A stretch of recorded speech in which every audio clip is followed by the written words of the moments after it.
আসসালামু আলাইকুম সবাইকে। প্রতি সপ্তাহের ন্যায় আজকে চলে এসেছি আমাদের আয়োজন ভূত.com-এ। আজকে আমাদের মাঝে উপস্থিত আছেন তিনজন অতিথি।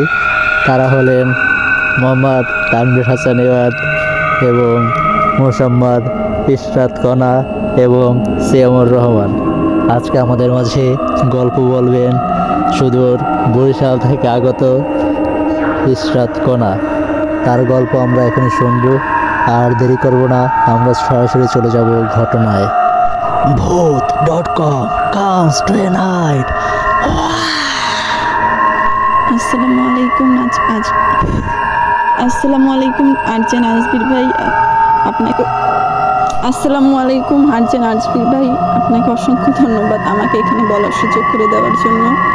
আমি আজকে যে ঘটনাটি বলতে চাচ্ছি সেটা আমার নানার সাথে ঘটে যাওয়া বহু বছর আগে। তখনকার সময় অতটা যানবাহন ছিল না, নদীপথেই বেশিরভাগ চলাচল হতো। তখন আমার নানা ও তার ব্যবসার কাজে ব্যবসায়িক কিছু লোকজন নিয়ে অনেক এক জায়গায় গেছিল। জায়গাটা ভালোই দূর ছিল আমাদের এলাকা থেকে, আমাদের গ্রাম থেকে আর এক গ্রাম বলতে গেলে।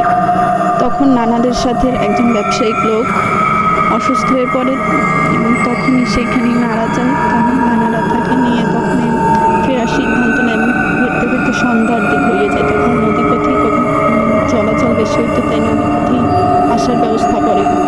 আস্তে আস্তে অনেক রাত হয়ে যায়, তখন তাদের রাত ভালোই অনেক গভীর রাত হয়ে যায়। তখন তাদের ফিরতে ফিরতে এবং নদীর এক পর্যায়ে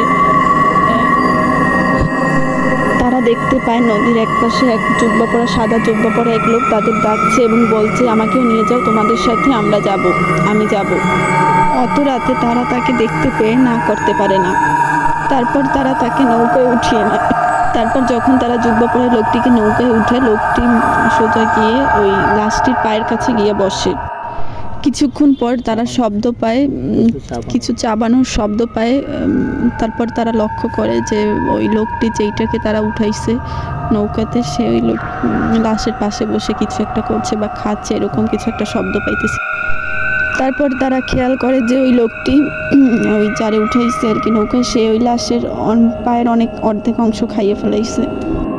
তারপর তারা ঘাবড়ে যায় এবং ওই জুব্বা পরা লোকটিকে তারা বুঝতে দেয় না যে তারা এটা লক্ষ্য করছে যে এই অবস্থা, লাশের এই অবস্থা।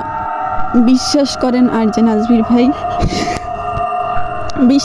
নাজবির ভাই, এটা দেখার জন্য তারা মোটেও প্রস্তুত ছিল না। বিশ্বাস করেন নাজবির ভাই, তারা এটা দেখার জন্য মোটেও প্রস্তুত ছিল না। তারপর তারা কি করবে সেটা বুঝতে পারতেছিল না। তারপর তারা নৌকাটি নদীর এক পাশে রাখে। তারপর তারা বাথরুমে যাবে বলে নৌকা থেকে সবাই নেমে যায়। তারপর তারা নৌকা থেকে নেমে এক দৌড়ে এক বাড়িতে ওঠে। তারপর তারা বাসায় গিয়ে বলেন, বাসায় কেউ আছেন? তারপর বাসার লোকজন জিজ্ঞাসা করলো কে। তারপর তারা তাদের সাথে ঘটে যাওয়া ঘটনাটি বলে এবং সেদিন তারা ওই বাসায় রাতে আশ্রয় নেয়। তারপর তারা পরের দিন সকালে ওই নৌকার যায়, গিয়ে দেখে লাশের হাড় গোড় পড়ে আছে, রক্ত টক্ত আর ওই সাদা কাপড় পরে আছে। তারপরে তারা ওই হাড় গোড় আর সাদা কাপড় ওইগুলো বাড়িতে নিয়ে দাফন করে। এটাই ঘটেছিল নাজবির ভাই, আমার নানার সাথে ঘটে যাওয়া একটা ঘটনা। ধন্যবাদ কণাকে তার এত সুন্দর গল্প বলার জন্য। আমরা চাইব এরকম আরও ঘটনা শোনার জন্য।